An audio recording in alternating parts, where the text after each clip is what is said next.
भाग्यशाली हैं सभी छत्तीसगढ़ के रह निवासी जो इस पवित्र शिव महापुराण की कथा को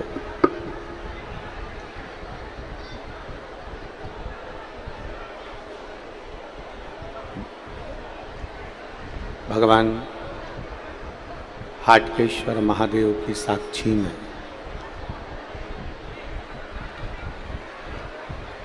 गंगा महारानी के जिसको छत्तीसगढ़ की काशी कहते हैं, ऐसे पवित्र भूमि पर बैठकर आप और हम सभी शिव महापुराण की पवित्र कथा को श्रवण कर रहे हैं। ये भगवान देवाधिदेव महादेव की ये पवित्र धरा है, पवित्र भूमि है, जहाँ भगवान शिव की अनुपम कृपा संपूर्ण अमलेश्वर वालों पर हुई है। कथा मंडप में विराजमान छत्तीसगढ़ शासन के माननीय उप मुख्यमंत्री जी, जिनसे राजिम कुंभ के समय पर मिलना हुआ और दूसरी बार इस पवित्र कथा में आपसे मिलना हुआ। एक बार जोरदार ताली बजाकर माननीय उप मुख्यमंत्री जी का स्वागत, वंदन, अभिनंदन।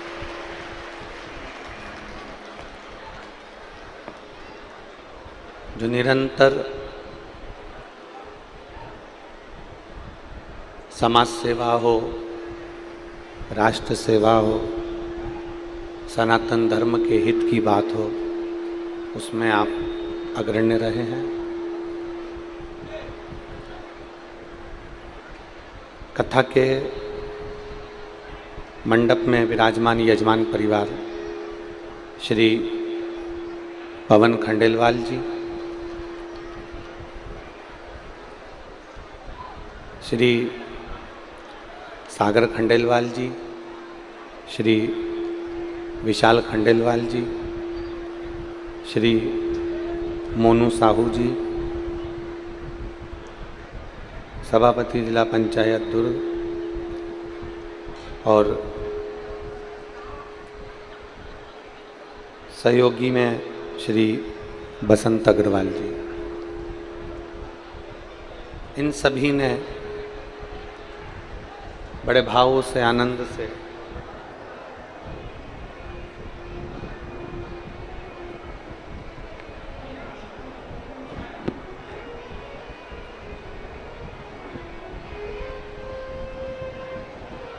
नहीं ठीक भाव से, आनंद से पवित्र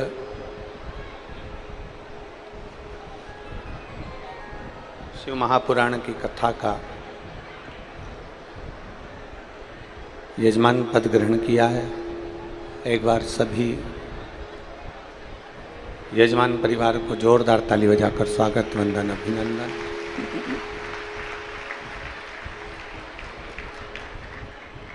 श्री बसंत जी अग्रवाल जो गुड़ियारी रायपुर में भव्य शिव महापुराण की कथा आयोजित किए थे, साधुवाद। आप अमलेश्वर की पवित्र भूमि पर कथा श्रवण कर रहे हो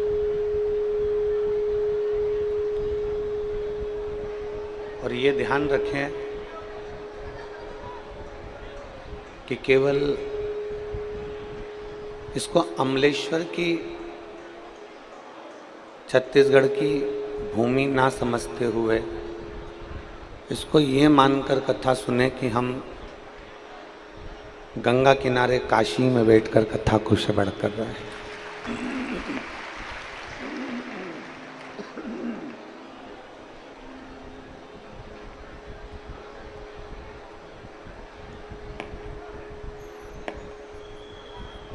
खारू गंगा जो छत्तीसगढ़ की जीवन दायिनी भी मानी जाती है,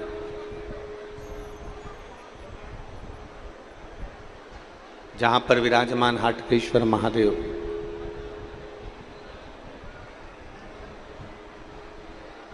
संपूर्ण शिव भक्तों का एक केंद्र बिंदु है। संपूर्ण शिव भक्तों के लिए एक आनंद की राशि है। बोल हाटकेश्वर महादेव की। तो ये पवित्र भूमि पर बैठकर, ये पवित्र भूमि पर आप और हम छत्तीसगढ़ की इस पवित्र भूमि से शिव महापुराण की कथा को श्रवण कर रहे हैं।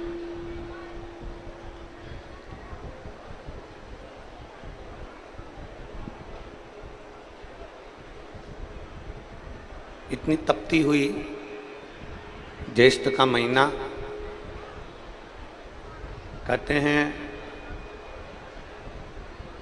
जो ज्येष्ठ का जो महीना होता है, इसकी जो गर्मी होती है, इतना प्रबल तपन होती है कि हिरण भी काला पड़ जाता है।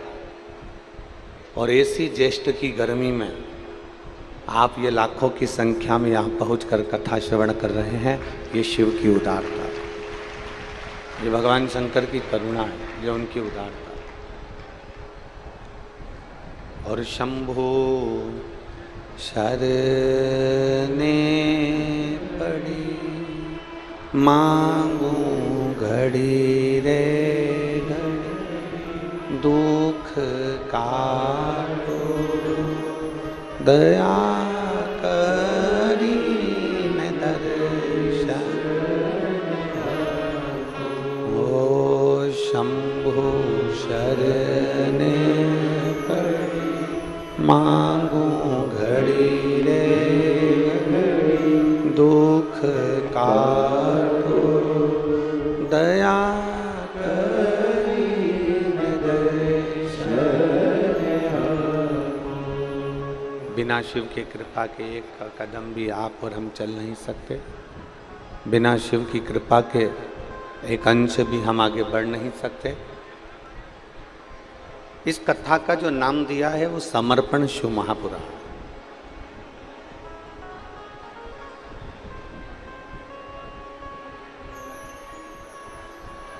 समर्पण से मतलब है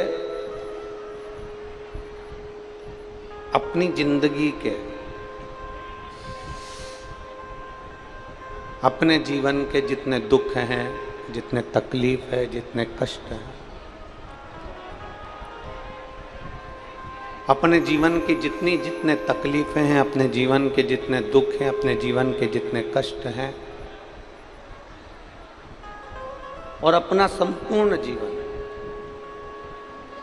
भगवान देवादिदेव महादेव को समर्पित कर दे। भगवान देवादिदेव महादेव को दे दे। समर्पण ये नहीं होता कि हम मंदिर में जाकर बैठ गए, मतलब भगवान के प्रति हमारा ज़्यादा लगाव हो गया तो हम समर्पित हो गए।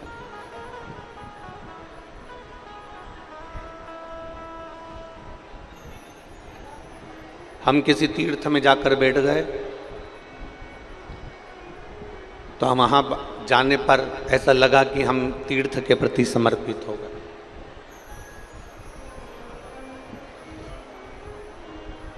अपने जीवन का सारा भार, अपने जीवन का जितना दुख है, जितनी तकलीफें हैं, जितना कष्ट है, जितना तकलीफें हैं, इन सबको हमने परमात्मा के चरणों में ले जाकर छोड़ दिया। हमारे जीवन का जितना दुख, जितनी तकलीफ, जितना कष्ट, जो भी है, हम उसको परमात्मा के चरणों में ले जाकर छोड़ दें, हम भगवान के चरणों में ले जाकर रख दें, तो समझ लेना कि हमारी जिंदगी का समर्पण हो गया। हमने अपनी सारी जिम्मेदारी बाबा भोलेनाथ जी पर छोड़ दी।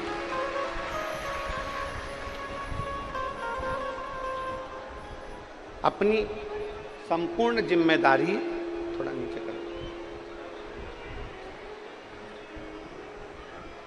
अपनी संपूर्ण जिम्मेदारी देवादिदेव महादेव पर छोड़, संपूर्ण जिम्मेदारी।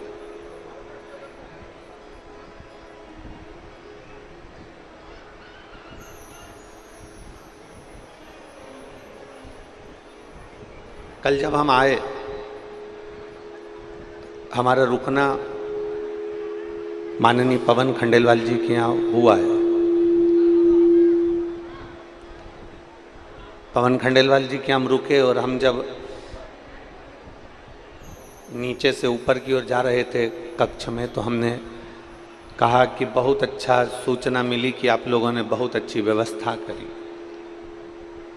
तो पवन खंडेलवाल जी कह रहे थे, गुरुजी भोलेनाथ जी ने करा ली और पूर्वजों का आशीर्वाद था तो उन्होंने ये सब आयोजन करवा दिया। ये शिव तत्व,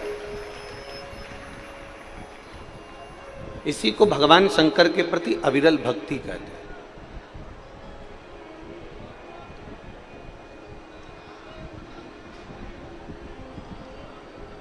कल गाड़ी में बैठकर आ रहे थे तो सभी लोग बता रहे थे कि बहुत अच्छे से व्यवस्था करी गई है, पंडाल लगाए गए हैं, पीने के पानी की व्यवस्था करी गई है और फुहारे लगाए गए हैं जिससे गर्मी का टेम्परेचर थोड़ा सा कम हो पंडाल के अंदर। ऐसी व्यवस्था करी। और ये बिना शिव कृपा के कुछ नहीं हो सकता, बिना शंकर जी की कृपा के कुछ नहीं हो सकता।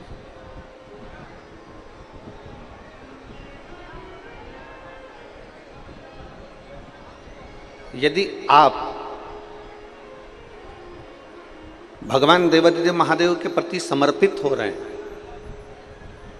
पार्वती मैया यदि शंकर जी के प्रति समर्पित हो रही हैं, लक्ष्मी मैया भगवान नारायण के प्रति समर्पित हो रहे हैं, माँ वीणा देवी ब्रह्मदेव के प्रति समर्पित हो रही हैं, आपका समर्पण यदि है, आप अगर समर्पण की भाषा को जानते हो, समर्पित की भाषा को जानते हो, तो ये भी मानकर चलना कि हम जिसके ऊपर समर्पित हो जाते हैं फिर वो हमको संभालने लगता। एक छोटी सी भाषा से, छोटी सी बात से अपन अपनी कथा को आगे बढ़ाना चालू करें। मेरी माताएं बैठी हैं, वो जानती हैं, जब छोटा सा बच्चा रहता है तो गोदी में पड़ा रहता है।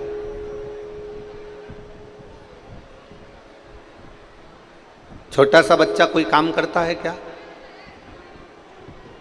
अमलेश्वर की मेरी जीजियां थोड़ा ध्यान देना।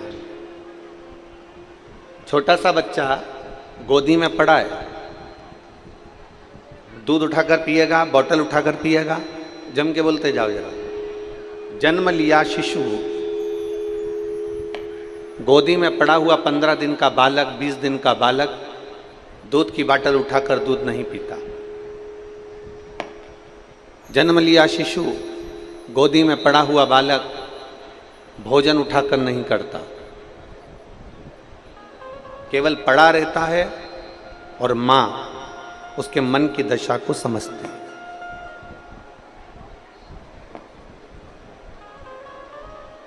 माँ उसके भीतर की दशा को समझ रही है।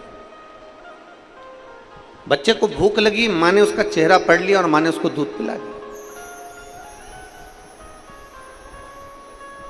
बच्चे का पेट दुखा, माँ ने समझ लिया, उसको दवाई दे दी।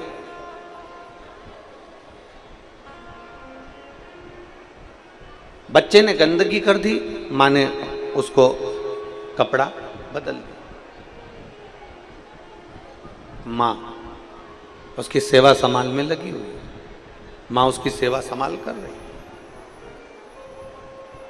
माँ कब तक उस बच्चे की सेवा करती है? माँ उस बच्चे को कब तक गोदी में रखती है, कब तक सेवा करती है? जब तक बच्चा अपने हाथ से काम करना प्रारंभ ना कर दे। बच्चा खुद दूध पीना प्रारंभ कर देता है, बच्चा खुद हाथ में बोतल पकड़कर दूध पी लेता है, बच्चा कुछ निकाल कर खाना चालू कर देता है, बच्चा कपड़ा बदलना चालू कर देता है, बच्चा अपने श्रृंगार खुद कर लेता है, बच्चा उठ बैठने लगता है, बच्चा अपने काम में लग जाता है, तो माँ फिर उस बच्चे को धीरे धीरे धीरे धीरे छोड़ती जाती है। फिर माँ उसकी सेवा नहीं करती, फिर माँ उसके लिए कुछ नहीं करती, क्योंकि वो बच्चा खुद कर रहा है, वो बच्चा स्वयं कर रहा है। माँ कब तक उसकी सेवा कर रही है, माँ कब तक उसका काम कर रही है, माँ उसके लिए कब तक कार्य कर रही है, जब तक वो बच्चा नहीं कर रहा।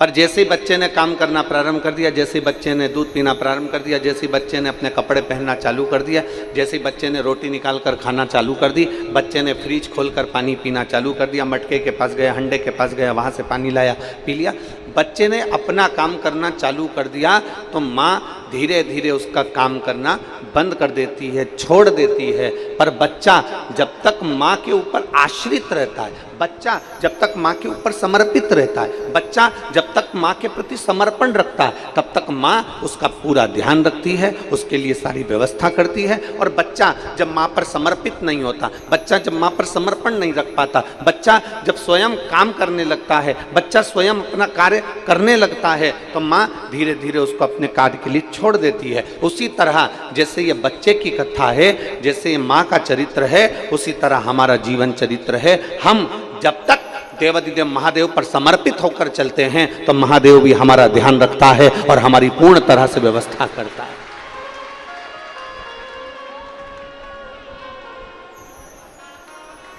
आपका समर्पण, आप जितने समर्पित हैं परमात्मा के प्रति, परमात्मा उतना आपका ध्यान रख रहा है, परमात्मा उतना आपके ऊपर आश्रित, आपके ऊपर उसकी दृष्टि है। हमने पहले एक बार कथा में कहा था, आपके भी स्मरण में होगा, हम पहले कथा में एक बार कहे थे,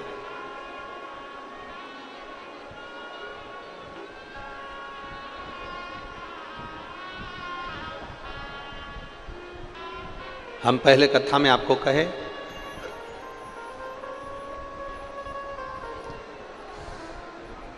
कि चोर की नजर आपके धन पर होगी, चेन पर होगी, मंगलसूत्र पर होगी।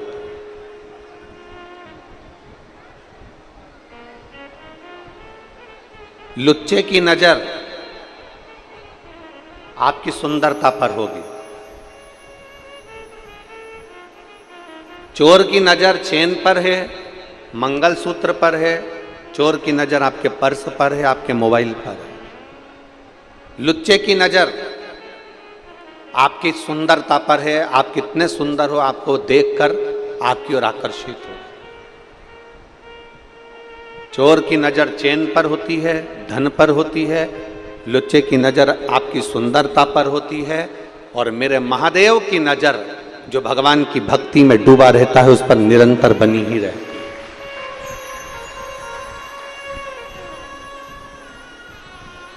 और भक्ति में दिखावा नहीं होता, समर्पण में कोई दिखावा नहीं, समर्पण दिखावे से परे है, समर्पण में कोई दिखावे का काम नहीं।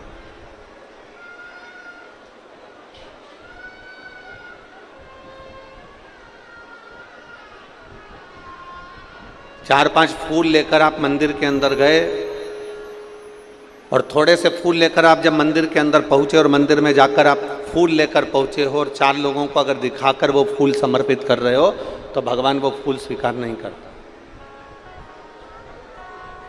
आपका वो समर्पण श्रेष्ठ नहीं है।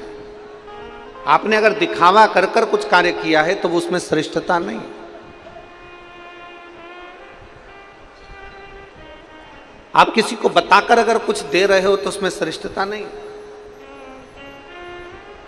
आप किसी को जताकर अगर भोजन करा रहे हो, तो उसमें श्रेष्ठता नहीं। शिव महापुराण की समर्पण, शिव महापुराण की कथा कहती है कि आप किसी से मत कहो, अपने हृदय से, अपने चित्त से, अपने मन से, केवल समर्पण भाव से, समर्पित भाव से, अपने को हृदय से, समर्पण भाव से हमें केवल प्रदान करना, केवल प्रदान। और तेरा ही दिया मैंने खाया पिया है, तेरा शुक्रिया है, तेरा शुक्रिया है। मुझे मेरे बाबा ने बहुत दे दिया है, तेरा शुक्रिया है, तेरा शुक्रिया है। जितना हो सकता है समर्पण भाव में कार्य करें।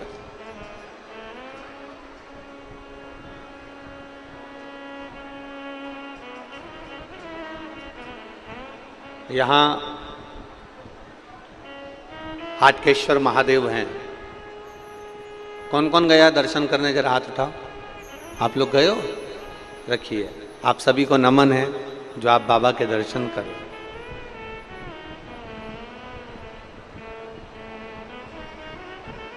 हाटकेश्वर महादेव का एक बड़ा सुंदर चरित्र यहां पर आप और आपके बीच में बैठे हुए शिव भक्तों से सुनने को मिलता है कि खारू नदी के तट पर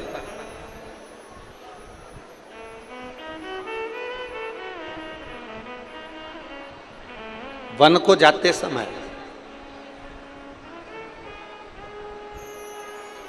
जब भगवान राम मां जानकी के साथ में विराजमान थे, लखन लाल जी साथ में विराजमान थे,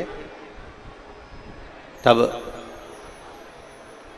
भगवान राम जी ने एक प्रतिज्ञा अयोध्या से चलते समय ली थी कि प्रतिदिन शंकर के शिवलिंग का निर्माण करना है और उसकी पूजन करना है प्रतिदिन।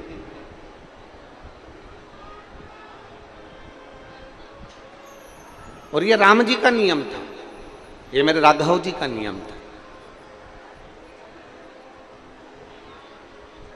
राम जी ने एक नियम लिया था कि प्रतिदिन अयोध्या से निकल कर जा रहा हूं और अयोध्या में मेरे पिता दशरथ जी का नियम है कि दशरथ जी शंकर भगवान के पार्थिव शिवलिंग का निर्माण करते हैं, उसकी पूजन करते हैं, उसकी आराधना करते हैं, उसकी अर्चना करते हैं। तो मैं भी करूं,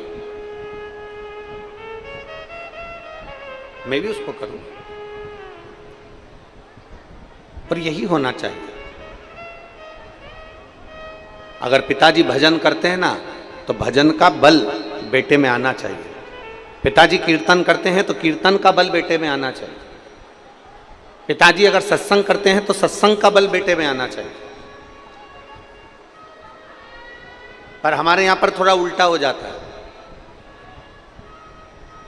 यहां अगर पिताजी नशे में डूबे हैं ना तो बच्चा भी नशे में डूबने का प्रयास करता है।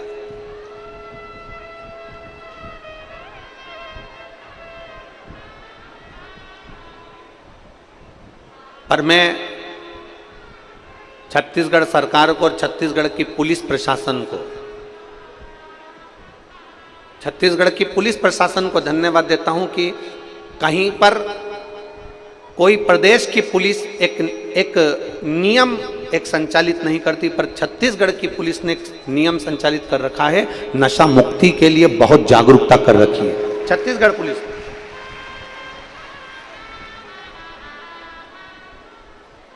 नशा मुक्त करने के लिए छत्तीसगढ़ पुलिस कहीं ना कहीं अपनी अपनी जागरूकता अभियान चलाती रहती है और बहुत साधुवाद है उसको, बहुत साधुवाद, धन्यवाद।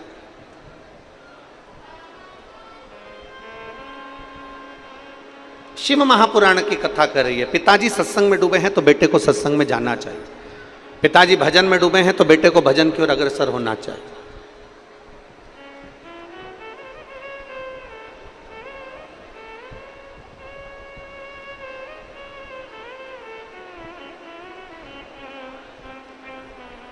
एक निवेदन है आप लोगों से, अगर आप लोग स्वीकार करें तो बहुत अच्छी बात है। अमलेश्वर के सभी शिव भक्तों से निवेदन है, अपने साथ में पानी की 2-2 बाटल लाए हो कि नहीं लाए हो? जम के बोलो जरा, लाए हो? तो आपके पास में अगर कोई पानी बांटने आ रहा है तो उनसे कहिए ये धूप में जो पब्लिक खड़ी हुई है पंडाल के बाहर, आप पानी अंदर देने की जगह उनको दीजिए। बोल सकते हो? जम के बोलो जरा। 7 दिन की कथा है, यजमान परिवार कथा करा रहा है। श्री पवन जी खंडेलवाल हुए, सागर खंडेलवाल हुए, विशाल खंडेलवाल हुए, श्री मोनू साहू जी हुए, ये सब मिलकर कथा करा रहे हैं। इसलिए करा रहे हैं कि आप कथा को ग्रहण करो। एक 10 रुपए की बोतल के चक्कर में, 5 रुपए की बोतल के चक्कर में आपकी जिंदगी भर की पूंजी मत छोड़ देना। ये शिव पुराण तुम्हारे हाथ से ना निकले। जो धूप में खड़े हैं टेंट के अंदर, वहाँ कपड़े के टेंट में, यहाँ तो फिर भी आपके पास में ये फाउंटेन चल रहे हैं और छाया बनी हुई है। जो धूप में बैठे हैं ट्रालियों के ऊपर, बसों के ऊपर, गाड़ियों के ऊपर, जो टेंट के अंदर बैठे हैं, आप उनसे कहिए वो लोगों को पानी दीजिए, क्योंकि उनको पानी की जरूरत पड़ेगी, क्योंकि धूप की तपन एकदम तेज पड़ रही है। और कथा में चित्त लगाओ, कथा में मन लगाओ। ये हाथ से छूट जाएगी ना तो बाद में पछतावा होगा कि हमारे क्षेत्र में कथा हुई और हमको नहीं मिल पाई। इसको अपने अंदर धारण करो, चित्त में उतारो। और शंभु शरने पड़ी मांगू घड़ी रे, दुख काटो दया कर दर्शन शंभु शरणे मांगू घड़ी दुख काटो दया करी दर्शन। अपने पिता से सत्संग का बल लीजिए, अपने पिता से भजन का बल लीजिए। मेरे राम जी के पिताजी श्री दशरथ जी महाराज, अयोध्या में ऐसा कोई दिन नहीं जाता था जिस दिन मेरे दशरथ जी महाराज शंकर के शिवलिंग का निर्माण नहीं करते। मेरे दशरथ बाबा, मेरे दशरथ जी महाराज अयोध्या की पवित्र भूमि पर शिवलिंग का निर्माण करते हैं, रोज, प्रतिदिन प्रतिदिन।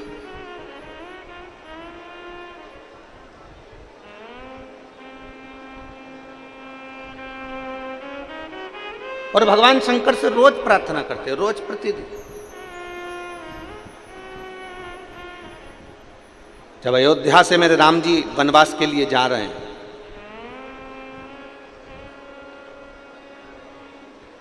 माता कौशल्या जी ने राम जी से पूछा कि राम, अयोध्या से जाते समय तुम कुछ लेकर जाओगे क्या? अयोध्या से तुम जा रहे हो तो कुछ लेकर जाओगे राम? तुम कुछ ले जाओगे? मेरे राम जी का उत्तर प्रत्येक सनातनियों की बुद्धि में होना चाहिए।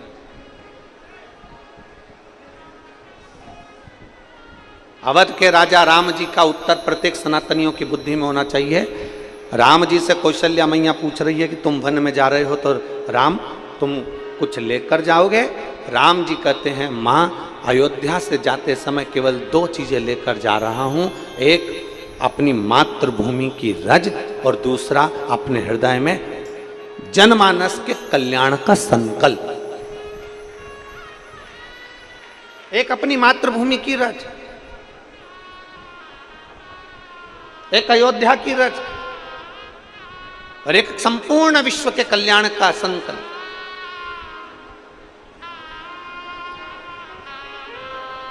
आप में, हम में और राम जी में बहुत अंतर है। राम जी अयोध्या से जाते हैं तो रज लेकर जाते हैं और संकल्प लेकर जाते हैं कि विश्व का कल्याण हो।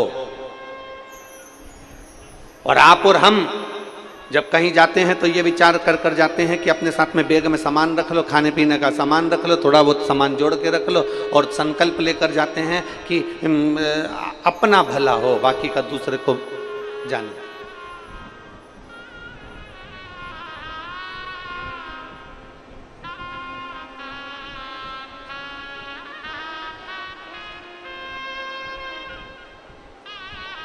मां, 2 संकल्प लेकर जा रहा हूं। एक अयोध्या की रज साथ में लेकर जा रहा हूं और दूसरा मैं संकल्प लेकर जा रहा हूं कि जनमानस का कल्याण हो। सर्वे भवन्तु, जम के बोलो जरा, सर्वे भवन्तु।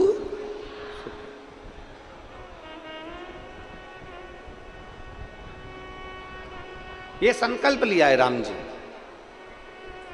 और जो दूसरे का संकल्प लेकर जाता है कि मुझे भला करना है, मुझे विश्व का कल्याण करना है, मुझे संपूर्ण विश्व का उद्धार करना है, मुझे अपने आप को भी बदलना है और जनमानस को भी बदलना है, अपने आप को भी बदलूंगा और जगत को भी बदलूंगा, तो निश्चित है एक ना एक दिन घड़ी, पल, नक्षत्र, समय आता ही है और व्यक्ति भी बदलता है और समय भी बदलता है और बदलना होता ही है।